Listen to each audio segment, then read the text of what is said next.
Hey, what's going on, everybody? Thank you all for joining me at this time. My name is Shavi Zain, and I'm coming on to bring a message for the chosen. Yesterday, I kept hearing all day, fall back, fall back, fall back. And so I ended up doing a reading. You can go and check my reading out on Instagram. I did a reading, and this reading revealed that there are people who are warning the enemy. I'm talking about the powers that were, who's currently under siege, that's getting ready to be brought down on their knees. Trust and believe it's happening as we speak. I'm talking about those people who have been working up against you in your intimate circle. They have been given warning loud and clear. The sirens are ringing. Fall back, fall back. I'm telling y'all, I kept hearing it all day yesterday.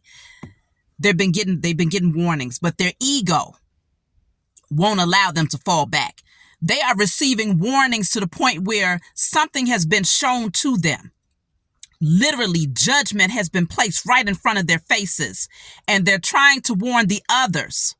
Leave that person alone. Leave that group of people alone.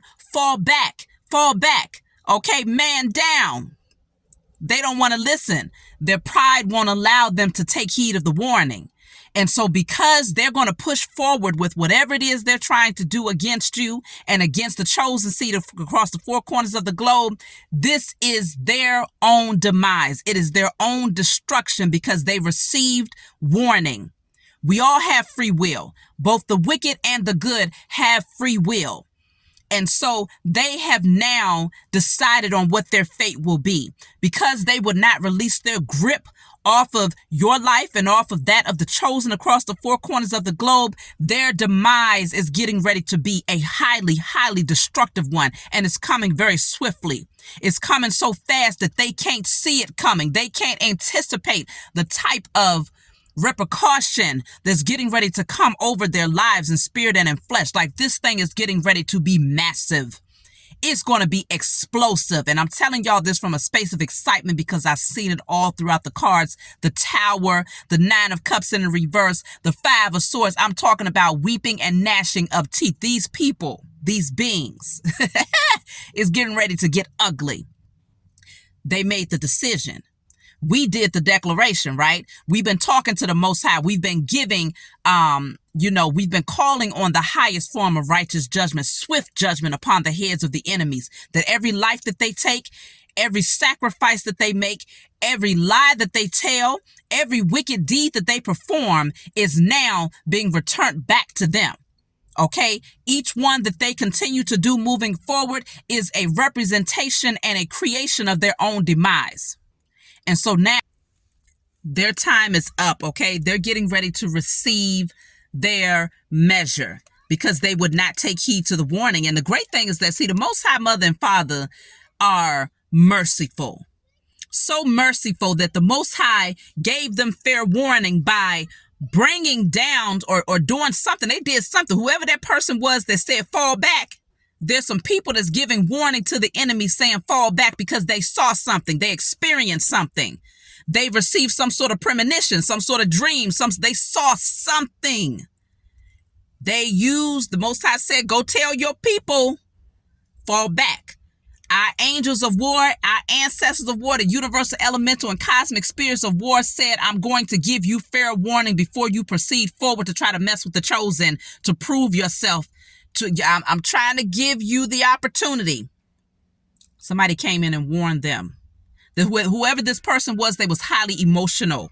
So emotional that that this person was not lying. Like, they was really, they couldn't think logically from this standpoint because whoever this person is, they're terrified. But guess what? There are people out here who are so egotistical that they would much rather ignore the warning and take the risk because, see, they don't believe in the Most High.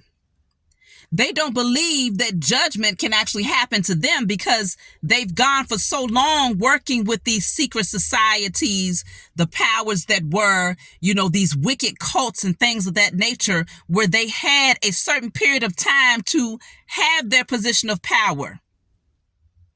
And so they can't believe that this time is up. They can't believe that the time is now. They couldn't predict it. They couldn't foresee it.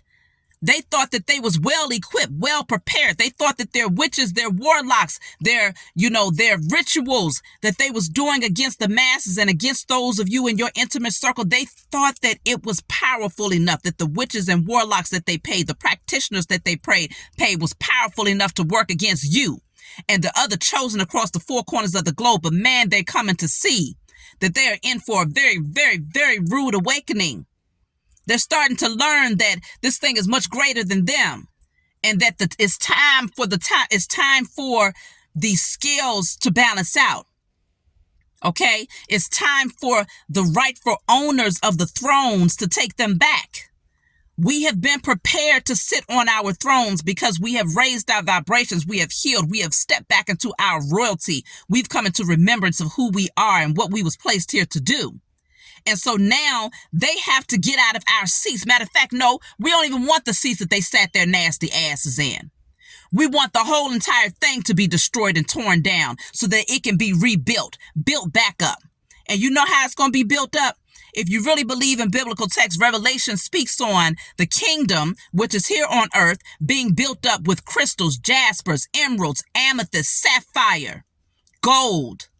Who's the ones that's walking around with the crystals? It's the true chosen seed that recognize. We know who the heck we are. But see, you'll talk to a Christian today and they'll tell you, no, crystals are wickedness. They're evil. Well, guess what? The kingdom ain't for you then. Your own biblical text that you believe in, when you out here Bible thumping, telling us spiritual folks that we are wicked for wearing crystals and for using crystals to help lift up our energy and to balance our chakras, you're telling us that we're wicked for that. But your very text that you believe in says that in Revelations that the kingdom will be built with amethyst, jasper, sapphire, gold, emeralds, and the list goes on and on for crystals, right? And the only ones that will feel compelled, because you best believe when I get me my house, it's going to be lined. The hallway is going to be lined with crystals. My floors are going to be lined with crystals. Like my walkway, when you walk into my home, is going to be lined with crystals. Because naturally, that's how we think. We know the vibration. We cherish those things that Mother Earth gives birth to. And so the kingdom will be built with crystals. Why? Because the chosen ones, that's how we think. We love crystals. Okay? But we love the Most High Mother and Father first. But we love everything that the Most High has formed as well and has created as well. Not for egotistical purposes, but for the purpose of the energy that it projects. See, those people who are religious love the crystals for egotistical purposes. They'll rock some gold chains. Pastor Baldwin will have on a gold chain. He'll have on his big flashy diamond rings. His wife will be sitting out there with her big fat pearls and her big turquoise earrings. They love them for egotistical reasons. But the chosen, we adore crystals for spiritual and energetic reasons. Okay, we don't love it for our carnal nature. We love it for the energy that it projects and how it's able to shift and transform, not just us, but others who experience that energy. And so we are cut from two different cloths. Just know, fair warning has been given to the enemy. And those who want to continue to hold on to that beast while it's dying are going to die at the collapse of that beast, because that thing is getting ready to fall and it's going to fall hard. And I would just say, just rejoice, because everybody had the opportunity. So we don't mourn for the enemy at this point. The Most High gave them fair warning by somebody in their own circle and they still wouldn't listen. That's